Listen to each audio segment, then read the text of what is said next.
The RAISE Act, R-A-I-S-E,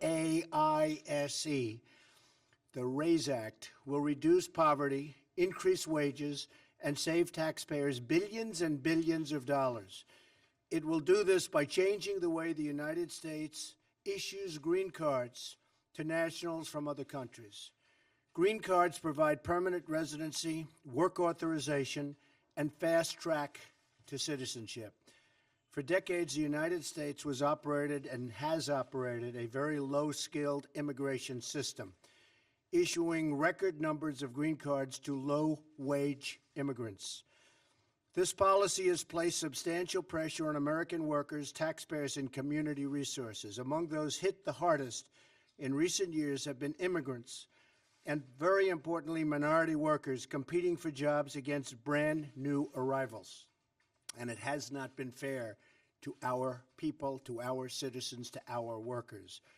The RAISE Act ends chain migration and replaces our low-skilled system with a new points-based system for receiving a green card. This competitive application process will favor applicants who can speak English, financially support themselves and their families, and demonstrate skills that will contribute to our economy. The RAISE Act prevents new migrants and new immigrants from collecting welfare and protects U.S. workers from being displaced. And that's a very big thing. They're not going to come in and just immediately go and collect welfare. That doesn't happen under the RAISE Act. They can't do that.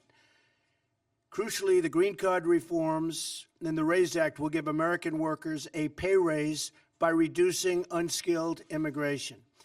This legislation will not only restore our competitive edge in the 21st century, but it will restore the sacred bonds of trust between America and its citizens. This legislation demonstrates our compassion for struggling American families who deserve an immigration system that puts their needs first and that puts America first. Finally, the reforms in the RAISE Act will help ensure that newcomers to our wonderful country will be assimilated, will succeed, and will achieve the American dream.